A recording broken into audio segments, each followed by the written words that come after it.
Hello everyone, welcome back to किया classes. आज का हमारा टॉपिक रहेगा बॉडी मूवमेंट्स के बारे में। तो हमारी बॉडी में मूवमेंट करने के लिए सबसे इम्पॉर्टेंट जो पोर्शन है दैट इज़ बोन्स। और जो हड्डियां हैं वो बेंड नहीं हो सकती थी, इसलिए जॉइंट्स बना दिए गए। तो हड्डियां जो हैं जॉइंट्स से जुड़ी हैं, संधियों से जुड़ी हैं, बेंडिंग और रोटेशन कर सकें हम, ताकि ठीक है। और जॉइंट्स कितने टाइप के होते हैं? आपके जॉइंट्स यूजली 4 टाइप के होंगे: ball and socket joint, pivotal joint, hinge joint and fixed joint. और जो आपका बॉल एंड सॉकेट जॉइंट है वो कैसा होता है? एक हड्डी है, उसका जो सिरा है वो कॉली की तरह, बोल की तरह बना होगा, या ठीक है, तो या कटोरी की तरह आप बोल सकते हो। और दूसरा जो बोन इसमें जुड़ी हो इसके साथ जॉइंटेड होगी, उसका सिरा बॉल की तरह होगा और वो इस तरीके से इसके साथ लगी होगी, और ये हर डायरेक्शन में मूवमेंट कर सकती है। इसका सबसे अच्छा एग्जांपल है शोल्डर जॉइंट और हिप जॉइंट। सेकंड है पिवटल जॉइंट। इसमें आपका नेक और हेड जॉइंट सबसे अच्छा एग्जांपल है।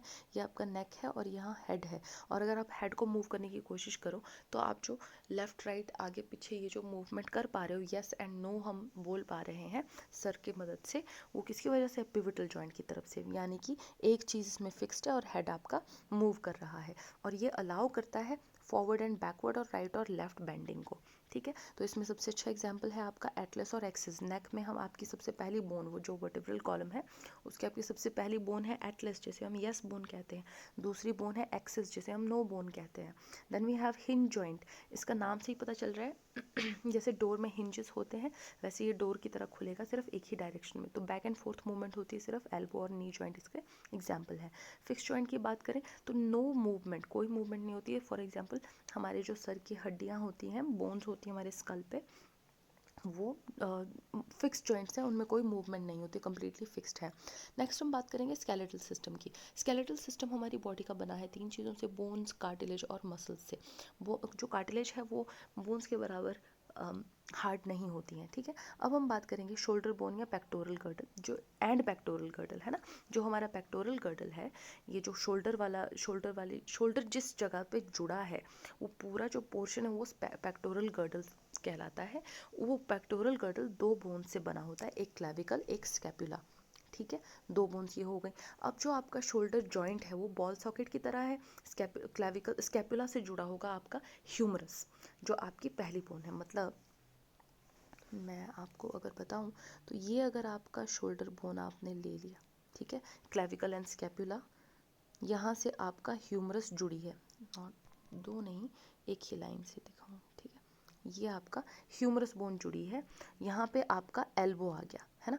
एल्बो से आपका 2 बोन्स होती हैं आगे को, दैट इज रेडियस और अल्ना, ठीक है, रेडियस और अल्ना, है ना। और उसके बाद यहाँ पर आगे छोटे छोटे रिस्ट पे पहुँच गया, आपकी जो कलाई है वहाँ पहुँचे। कलाई पे 8 कार्पल्स होते हैं, ठीक है, छोटे छोटे ऐसे स्टोन्स की तरह होती हैं ये छोटी छोटी कार्पल्स। इसके आगे आपके हथेली शुरू हो जाती है, हथेली में आपके 5 मेटाकार्पल्स होते हैं इस तरीके से, ठीक है, 5 मेटाकार्पल्स ये हथेली बनाते हैं। हथेली से अब आपके फिंगर जुड़े हैं, एक आपका थंब हो गया, फिर आपके 4 फिंगर्स हो गई, ठीक है। बस ऐसी ही ड्राइंग है, अब क्या करें, चलिए। तो मेटाकार्पल्स 5 हो गए, है ना, ठीक है। अब आपके फेलेंजेस की बात करेंगे, जो फिंगर्स और थंब में आपके हैं। फेलेंजेस मतलब आप देख सकते हो, फिंगर को आप मूव करते हो तो आपको पता चलता है अच्छा फिंगर्स में 3 बोन्स जुड़ी हैं, है ना। और थंब को देखोगे तो 2 ही बोन्स जुड़ी हैं आपस में। तो जो आपके हथेली के साथ जुड़ी है पहली पहली बोन, चाहे वो थंब हो चाहे फिंगर्स हो, उनको हम कहते हैं प्रॉक्सिमल। वो क्योंकि नज़दीक है, प्रॉक्सिमिटी में है ना हथेली के, तो वो 5 होती हैं, प्रॉक्सिमल है। फिर आप फिंगर्स पे देखो तो फिंगर्स पे आपको बीच में एक मिडल फैलेंजी, मिडल बोन भी मिल रही है, जिसको हम मिडल फैलेंजेस कहते हैं। ये 4 हैं क्योंकि थंब में सिर्फ 2 हैं, दैट इज़ एक प्रॉक्सिमल और अभी एक लास्ट में टिप आएगा, है ना। जो सबसे लास्ट वाली फेलेंजेस हैं आपकी टिप्स, जिन पे आपके नेल्स उगे हैं, तो वो कितने हैं? 4 फिंगर्स में है और एक थंब में है। थंब में सिर्फ 2 फेलेंजेस हैं, इसलिए हमारे पास टोटल 14 फेलेंजेस होती हैं, ठीक है। तो इस तरीके से आपके शोल्डर गर्ड पेक्टोरल गर्डल यानी शोल्डर बोन्स आपकी क्लियर हो गई। अब ऐसे ही आपका कुछ पेल्विक बोन्स यानी पेल्विक गर्डल का भी अरेंजमेंट होता है, वो भी हम पढ़ेंगे कैसे होता है। पेल्विक गर्डल की बात करें हम, या पेल्विक बोन्स बोलूँ मैं, तो वो हिप जॉइंट की बात करता है, ठीक है। तो जैसे हमारे पास पेल्विक ये पेक्टोरल गर्डल था ऊपर शोल्डर जॉइंट, वैसे ही हमारे पास हिप में जो हमारे लेग्स हैं वो स्टार्ट होते हैं हिप जॉइंट से, है ना। तो जो हिप जॉइंट है वो किससे बनाए उस वो जो पूरा शेप बनी होती है आपके कुछ इस तरीके से, आपके पेक्टोरल गर्डल की शेप बनी होती है, मैं क्लियरली ड्रॉ नहीं हो पा रहा है, इट्स ओके। तो यहाँ से आपके टांगे निकली होती हैं, है ना। तो ये जो है इस वाले को हम बोलते हैं पेल्विक गर्डल। पेल्विक गर्डल बहुत सारे बोन से बना होता है, इलियम, एसिटाबुलम, इस्चियम, प्यूबिस, ठीक है। इसके अलावा अब हम स्टार्ट करेंगे तो बिल्कुल आपको हाथ की तरह फील होगा कि जैसे हाथ में था वैसे ही होगा, बस नाम अलग है। देखो सबसे पहले जो बोन निकलेगी हिप जॉइंट से वो है आपकी फीमर। फीमर सबसे स्ट्रॉन्गेस्ट बोन है, ठीक है, ध्यान रखना, स्ट्रॉन्गेस्ट लॉन्गेस्ट बोन है ना। तो ये आपका फीमर हो गई शुरू। ये छोटी से पाँव वाला बनाएंगे हम, इसका घुटना जल्दी ले आएंगे, ठीक है। तो यहाँ पे एक तो फीमर है, फिर एक नी कैप। हमारे एल्बो में कोई कैप नहीं है, कोई बोन नहीं है, पर घुटने में हमारे एक कैप लगती है, पटेला बोलते हैं जिसको, ठीक है। तो एक फीमर हो गई, फीमर के बाद एक पटेला, फिर उसके बाद दो बोन, जैसे हमारे रेडियस और अल्ना थी वैसे ही यहाँ पे टिबिया एंड फिब्यूला, ठीक है। ये येलो से करते हैं, चलो। अब जैसे ही हम नीचे पहुंचे एंकल के पास, जैसे रिस्ट पे हमारे पास कार्पस थी ना, छोटी छोटी बोन जैसे पत्थर जैसी, ठीक है, वैसे ही यहाँ पे भी आपके टार्सल्स होंगे, पर यहाँ ध्यान रखना है आपने, यहाँ 7 होंगे, ऊपर 8 कार्पस थे, ठीक है। 7 टार्सल्स हो गए। अब ये टार्सल्स के आगे आपके ऊपर क्या थे, मेटाकार्पल्स लगे रहते हैं ना हथेली में, वैसे ही जो पाँव का मेजर पोर्शन है वो बन जाता है आपका मेटाटार्सल्स से। 5 ही होते हैं मेटाटार्सल्स। अब उनके आगे आपके जो टोज होते हैं ना, 5 टोज हैं हमारे। ये आपका पाँव है, पाँव में आपके 5 टोज हैं, ठीक है। तो अगर आप इनमें फेलेंजेस काउंट करोगे तो इनमें भी फेलेंजेस 14 होंगे, ठीक है, क्लियर है। तो ये हो गया आपका पेक्टोरल गर्डल और पेल्विक गर्डल, क्लियर हो गया। अब आगे बढ़ते हैं रिब केज पे, सेंटर पे आते हैं। पेरिफेरी की बात कर ली, अब सेंटर पे आते हैं। सेंटर पे आपका सबसे इम्पॉर्टेंट जो चीज़ है वो है रिब केज, जो रिब्स से बना हुआ आपका एक पिंजरा टाइप है, जिसके अंदर हमारे लंग्स रेस्ट करते हैं, हमारा हार्ट भी है ना।